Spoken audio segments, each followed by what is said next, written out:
welcome back sa discussion natin regarding integral calculus. So for this session, we will be discussing a new topic, chapter 8 of your book, which is entitled Plane Area by Integration. Okay?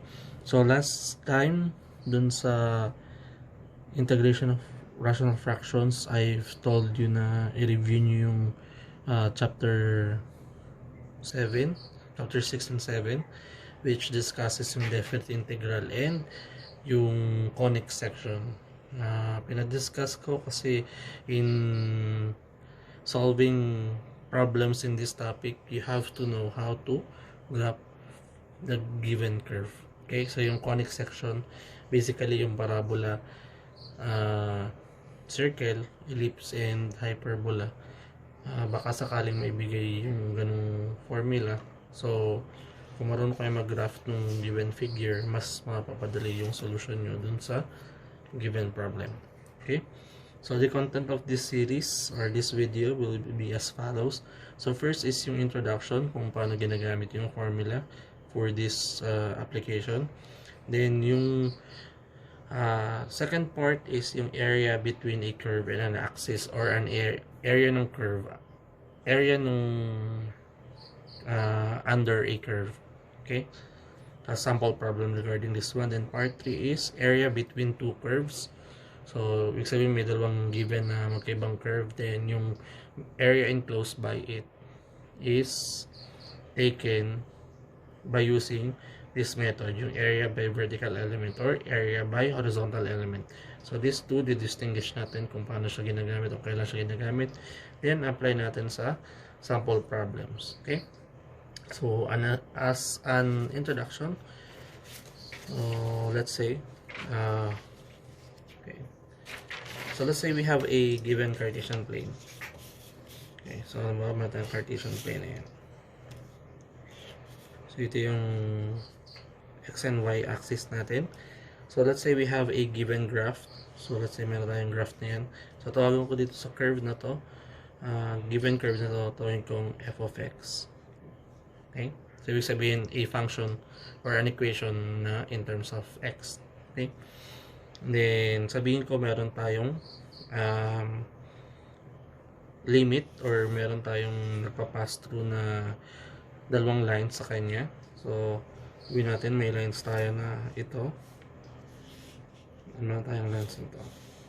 Okay, so these lines correspond dun sa magiging limit or yung boundary ng area na kailangan nating hanapin. Okay, so let's say pinapahanap sa atin yung area na to, yung nagbabound sa kanya. Okay, based from our elementary geometry, wala tayong particular formula kung paano i-solve tong figure na to. Okay, so kaya papasok dito yung integration para gamitin yung knowledge natin about integral to get the area of the shaded part. Okay, so let's say itong first line corresponds sa x is equals to a, kasi itong second line is x is equals to b. So kailangan natin makuha yung area na to. So paano natin ma-predict siya precisely? Okay, so pwedeng maggawa tayo ng certain assumptions sa kanya. So pwedeng gawa tayo ng mga estimates kung paano makuha yan. So let's say halimbawa gagamit tayo ng rectangle para i-assume yung magiging area nito. So ibig sabihin, bawa ito yung given curve natin, no? So isolate lang natin dito. So let's say ito yun. Okay, okay, so by using rectangle, like kung try natin calculate yung area niya, no? So rectangle with same width, so di ba possible siyang makuha. Kaso again, this is an estimate lang. Okay, kapag halimbawa pinagsam-sum natin yung area niyan, makukuha natin yung malapit na value sa kanya, pero hindi siya sobrang accurate. Okay, so para maging accurate siya, pwedeng gawin natin mas smaller yung rectangle natin. Pag smaller yung rectangle natin, mas makakapag-fit tayo ng mas madaming numbers ng rectangle. Okay? So, the smaller, the better. So, mangyayari sa kanya, kapag halimbawa inassume natin na yung mismong width ng rectangle natin kasi sobrang liit na, possible natin makuha yung buong area na yun. So, paano natin siya i-represent as a formula? Okay. So let's say ito yung sinasabi nating rectangle representation ng maliliit na rectangle o infinite number ng rectangle na yan. Okay? So itong rectangle na to, yung top niya is nagtatouch dun sa curve. Then yung bottom niya nagtatouch sa another curve, which is yung x-axis natin. Okay? So pag x-axis, meron tayong y is equals to 0, ibig sabihin ng kanyang nung line na yun. So pag pinag-uusapan ng area ng rectangle, area ng rectangle is base times height. Okay. Kapag integral yung pinag-uusapan natin, ang inaano natin is basically kinukuha natin yung summation nung certain function between a limit. Kaya kung halimbawa ipapasa natin sa integral, itong area na to ng rectangle na to, yung integral sign natin correspond, ang meaning niya is, di ba, limit of sums or summation. Tapos meron tayong limit sa kanya kung kailan mag-start tsaka kailan mag-end. Yan dito yun. Okay? So ano yung value ng base times height na tinatawag natin dito para sa area? Yung base natin dito is itong maliit na area nito, which is isolate ko ulit yun. Ito yung rectangle na yun. Itong first point na to, sabihin kong x sub n. Okay? Ito yung point na yun dito. Kasi yung kasunod ng point na yun, so sabihin, since nag-increase tayo to the right, possible na xn plus 1 siya. Okay? Pag kinuha natin yung difference nitong dalawa, itong coordinate nito, makukuha natin yung length nito. So, sabihin, xn plus 1 minus x sub n is equals dito sa distance na to, sa length na yun. Natawagin natin delta x. Okay? So, ito yung delta x na yun. Then, itong vertical distance natin na yung length natin, tawagan natin as y. Okay? Yung y na yun correspond dun sa distance nung curve mo sa taas minus yung curve mo sa baba. Okay? Yung curve mo dito sa taas, sabihin natin f of x. And sa baba, tawagin natin as g of x. Okay? So, mangyayari para makuha natin si y is equals to f of x minus g of x. Okay? Na dito, si delta x, ito yung base natin. Si y is, ito yung height natin. Going back to sa original equation natin ng area. So, area is equals to summation or integral ng mga rectangle na mag-start from A to B. Kasi yung value ng B natin is yung delta x. So, delta x times yung height natin na f of x minus g of x. Okay? Rearranging or delta x, pwede natin represent as dx. Kasi change. So, AB natin f of x minus g of x dx, which is the standard formula para sa problems talking about area sa given coordinate system natin using integral calculus. Okay. So, ito yung pinaka main formula. Balik tayo dito. Yung meron tayo is given tayo ng curve, tapos pinapanap yung area under it. So, di ba sabi ko nga, yung x-axis dito is y is equals to 0, Kaya kapag halimbawa, given sa inyo is one curve lang, so mangyayari dito sa original formula nyo, so area is equals to AB, yung fx nyo is still fx, yung gx natin is equals to 0, kaya minus 0 dx.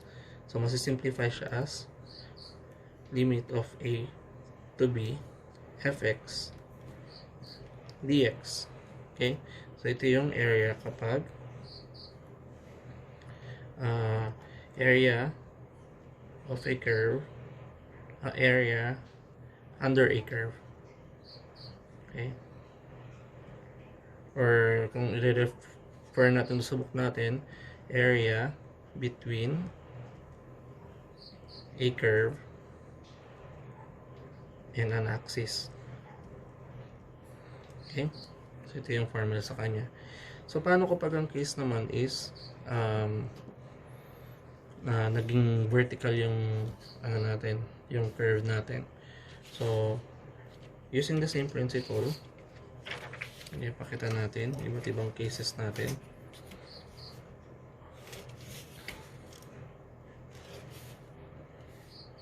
Okay, so let's say halimbawa may curve tayong ganyan, tawagin ko itong gawin ko naman gx naman, then meron tayong limit naman dito na ito, c at d.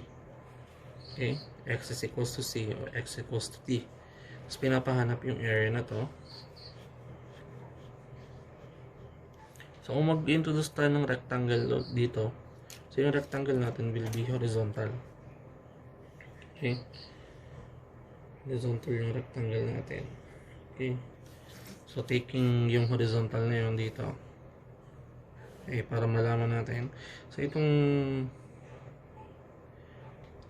top na to dito correspond dun sa value muna. Ang bawa itong baba mo is yn, ito is yn plus 1, then itong length na to corresponds dun sa yung nasa right curve mo. Tawagin natin sorry, ito ay g of y kasi naka vertical tayo. Okay, ito is magiging gy, tapos ito yung y axis natin, so tawagin kong fy yung y axis natin. Okay, so kapag gantong horizontal naman siya, so yung area natin same pa din, base times height pa din, with a limit na yung bago natin limit is c to d. So yung base natin ngayon will be itong length na to. So para makuha yan, kailangan yung mas malaking mas greater value minus yung lower value para makuha ito. Ibig sabihin yung b natin will be equals to g of y minus f of y. Then yung height natin will be y n plus 1 minus y of n, or delta y, or simply dy. So substitute natin dito sa given area natin. So area is equals to c to d. Base natin is gy minus fy, then multiplied by height natin na dy. Okay, so ito naman yung general formula kapag vertical yung curve mo. Okay, so baka malito kayo kasi sa ibang book fy gy yung nakalagay dito. Tandaan nyo na lang kung ano dito is yung curve. So mangyayari dito yung curve ng to the right minus curve to the left, right minus left kapag horizontal. Kapag vertical siya ay y top minus y bottom. Okay, so kung magiging single curve lang tayo, mangyayari sa atin ngayon a is equals to cd, tapos meron tayo gy, tapos si y axis ay x is equals to 0. So, ibig sabihin, magiging itong gy minus 0 dy. So, yung formula natin will be c to d gy dy. So, ito yung formula kapag area between a curve and y-axis. Okay, specify natin. So, dito, dapat siya ay x-axis. Okay? So, ito yung 4 cases. Ito, kapag dalawang curve siya, right minus left lang yung curve. Ito yung pag single siya, na horizontal. Then, ito, yung kapag upper minus lower yung curve. Then, ito kapag curve and an axis. Okay? So, pinagsama ko na yung definition niya kasi same concept lang siya. So, mag-focus tayo dun sa pagsagot ng mga examples para ma-apply nyo yung both o yung 4 cases na meron tayo. Okay? Okay, so let's start. Okay, so let's start with the first one. So, find the area of the region bounded by y is equals to 3/4 times x plus 2 tsaka x is equals to and the x-axis. Okay? So, analyze nyo muna yung problem before doing anything else. So, kung tingnan yung problem, parehas ng x and y is first degree. So, in linear form siya. So, ibig sabihin, ito ay line. X is equals to is also a line. So, kung naka-equate siya sa to, so vertical line to. Sige, i-identify natin to. Ito ay line. Ito ay line. X-axis, as I've mentioned earlier, is y is equals to 0. Kaya siya ay line din. Okay? So, ibig sabihin may tatlo tayong curve. So, paano malalaman yung limit? So, yung first, yung indication para malaman yung limit is to simply substitute yung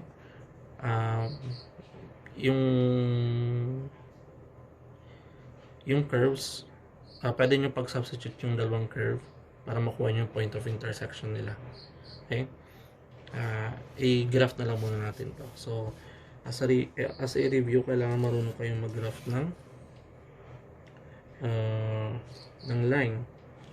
So, yung pinakamadali is to assume a value for each coordinate. Okay? So, ginagawa ko, bawal sa first line, meron tayong y is equals to 3/4 x plus 2. So, what you can do is to assume value ng x, then makukuha yung value ng y. So, pwede kayong gumawa ng table or using your calcu. Okay. So, table. So, type nyo lang yung given function. Okay. So, start natin. Let's say, sabihin kong from negative 5 to 5. Tapos, step ay 1. So, ito yung value ng x. Pag x ay negative 5, ang y niya ay 2.25. So, i-graph ko lang ito. Okay. O hindi to naka-scale kaya baka hindi pantay, no? Pag 5, negative 2.25, 1, 2, 3. So, somewhere here, somewhere dito. Okay. Negative 4 is negative 1.5. Dito. Negative 3 is 0.75. Negative 2 is 0. Okay. So, nakikita nyo na yung trend ng line. So, pwedeng ano lang yan, i-trace nyo na yan. So, ibig sabihin, ito yung first line natin. Okay. So, ito yung y is equals to 3/4 x plus 2. Okay. Next, si x is equals to 2.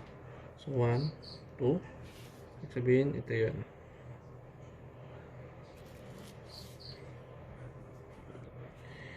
Ito yung x is equals to 2. As x-axis, ito yun, x-axis, ito yung y, so ito yung y is equals to 0. So, anong area yung pinapahanap sa atin? So, area na to. Ito yung area yung pinapahanap sa atin. Okay?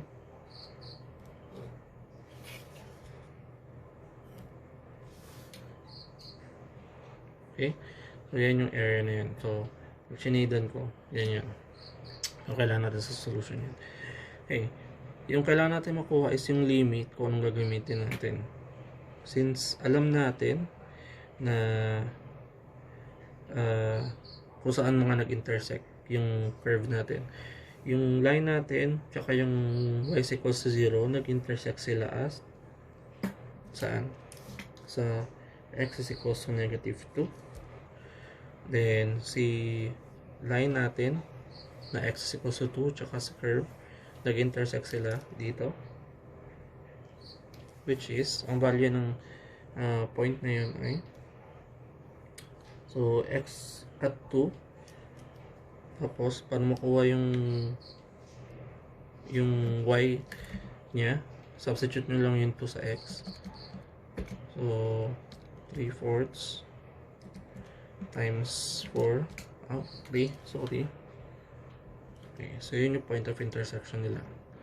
Okay, ano yung gagawin pagpili ng strip, ng rectangular strip? Hindi ang tawag ng rectangular strip kung horizontal siya or vertical yung gagamitin. Ang one way of selecting yung strip natin is kailangan mag-touch yung mga curve natin. Okay, so ibig sabihin kapag halimbawa kapag horizontal yung pinili natin, horizontal pag ganun, ang magta-touch na curve ay yung line na to saka yung line na to. Okay, okay, so kung kapag ginawa yung summation yun, makukuha mo pa din yung buong yun. Pero kapag horizontal tayo, kailangan mong limit is yung y coordinate natin. Okay, dito pag vertical naman, and i-make sure nyo magta-touch yung mga curve. So, pag meron kayong representative na rectangle, yung top, bottom, nagta-touch. Dito, yung right, left, nagta-touch. So, ibig sabihin, pwede natin gamitin any strip. So, try natin gamitin muna yung vertical strip. Okay? Natin vertical.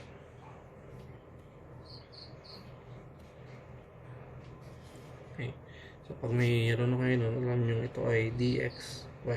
So, kung nalimutan yung formula, pwede kayo tumingin doon sa diagram mo. Area is equals to y dx. Tapos, ang limit mo is a to b. So, yung a to b mo, since naka dx ka, ibig sabihin, x dapat yung coordinate na ilalagay mo dito. So, dapat abscissa yung lalagay mo dito. So, yung A is yung lower, yung B yung upper, o ito yung mas maliit na value, ito yung mas malaki. So, si A natin will be -2, si B will be 2. Then, yung Y natin is upper minus lower. Ang upper curve natin is itong line na to. So, 3/4 x plus 2 minus yung curve natin na nasa baba niya is y is equals to 0 times dx. Then simplify, -2, 2. Then ito will be 3/4 x plus 3/2 dx. Simplify, -2, 2. So 3/4 x dx plus 3/2 dx, and integrate mo na.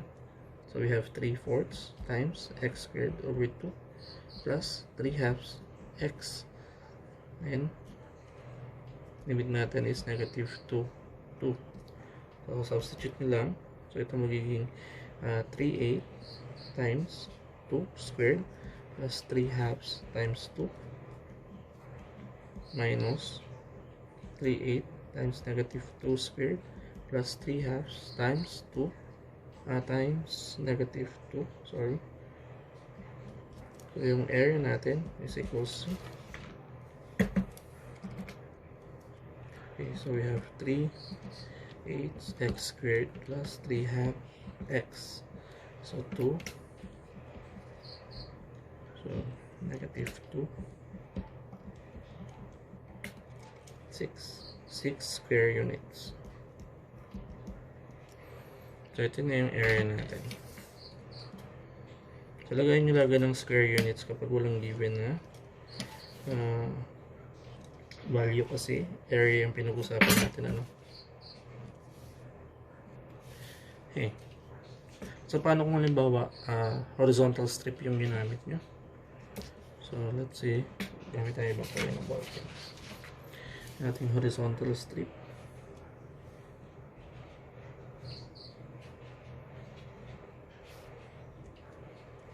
Okay. So sa horizontal natin, meron tayong dy tsaka x. So lagay ko na lang dito. So area is equals to yung area ng rectangle na yun. So x dy. So since y to, kailangan c dito. So ano yung value? So dito, yung point of intersection natin, kung negative 2 to, kailangan mo yung y coordinate niya. So kailangan natin itong makuha. So ito ay magiging negative 2, 0. Okay? So yung magiging point natin is area is equals to 0 to 3. Then yung x natin, so kailangan in terms ng y yung function natin. Okay? So yung function natin, ito upper natin, kailangan convert natin into in terms ni y. Okay? So kailangan x is equals to yung value na yun. So pag kinonvert to, magiging 4y is equals to 3x plus 2. 4y minus 2 is equals to 3x. Then divide both side by 3. So x is equals to 4/3 y minus 2/3. Okay? So right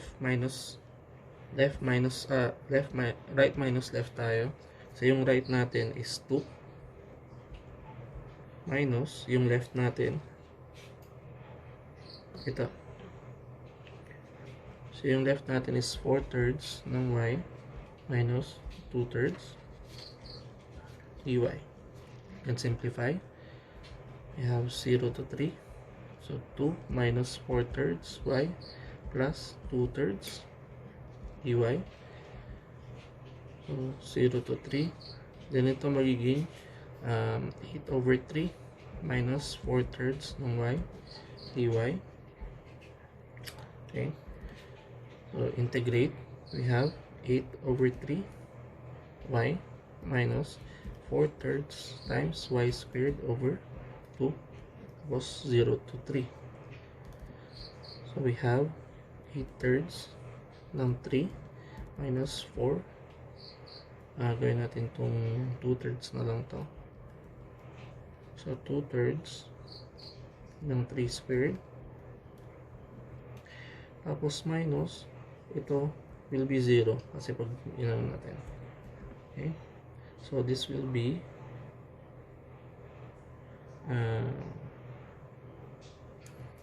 so ito will be 8